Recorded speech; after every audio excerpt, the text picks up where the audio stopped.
All right. Tony, in taking this matter home, therefore, if the number one citizen in the land has waded in, you expect both parties to sheath their swords? Definitely. I don't expect anything less. Because for me, Tony, there's life after politics. There's life after office. I'm just happy that the president is wading into it.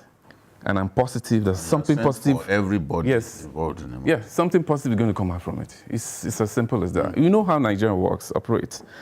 When a governor is not around, for instance, a governor travels out of the state, everything shuts down. Then you can imagine the governor not being around for a long time. I can imagine what Ondo State looks like at the moment, because there are certain things the deputy governor cannot do. And so when it happens like this, it will definitely affect the people of Ondo State. It will affect them in all ramifications. Things won't move, nothing will get approved, So I pray, I hope that when the president intervenes today, every other thing should stop. The governor is not on ground. I mean, we can't overflog this issue. It's not on seats. What is the big deal? I don't know how Nigerian politicians, I don't know how they think. Some of them, I don't know how they reason. This whole matter is all about succession politics. I've said it from the beginning. You cannot point at any concrete evidence of gross insubordination or gross misconduct by a man who could barely even play his role, even when he was deputy governor, when he was allowed to play that role. It's very, very apolitical. It's not like the Agbola, the man who was there before. That was very strong politically. This one is not that kind of person. So it's all in the fear that this whole thing was triggered by the fear that if this person steps in, he becomes acting governor. That gives him a great head start in the context of the Nigerian politics, 2024 governorship election in the state.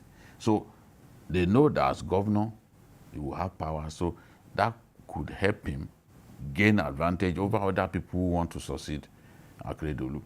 That's what this is. And since it's not in their group, they made up their minds, okay, let's do our best to frustrate him out. He does not like the man. He's the one behind the Akeredolu's problem. He is not loyal to the man. Come on. Yeah. We need to treat deputy governors with respect. We need to treat them. Even the law should make it difficult for the sort of thing that is happening in Ondo State to happen, because every time we treat deputy governors like just a spare tire, like and which they are, who are worthless, no specific roles assigned for them, even by the Constitution.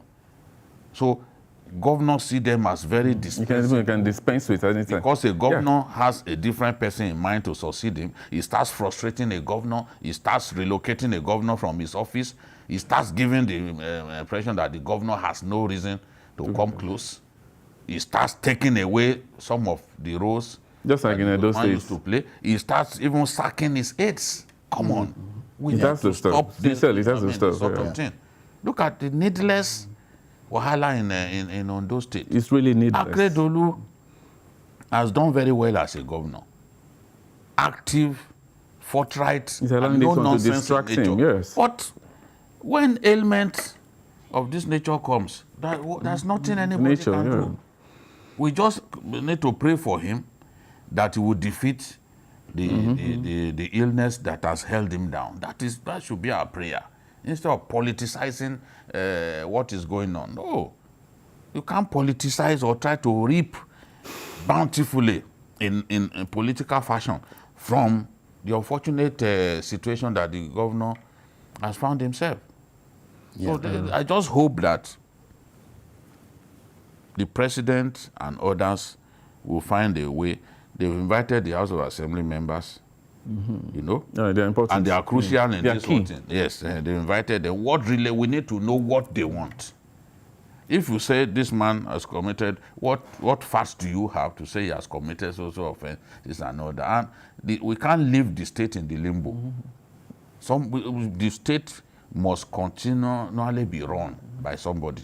So this is my trouble here, and Anthony, my trouble here is when numbers 1 and 2 fight over whose succession, you are leaving the people in the limbo. When two elephants fight, it's the grass that suffers. Even and that's when what are the more engaged but we can't do in a tango, a love tango, it's the same grass. It's the same grass. But we cannot continue to do it this way. Just like Jide said, we need to look at it again. I think we discussed it the other day about role of deputy governors. We cannot continue to see them as spare tires. Yeah. Yeah. And we have to look at it again at the primary level where the governor is picked. He shouldn't have a say. The deputy governor should run concurrently. Like, I mean, I should compete so that when I get there, you don't kick me around like a football. And we need to look at they will always pick the but that's why it's going like this. Well, let's do our own democracy. The law.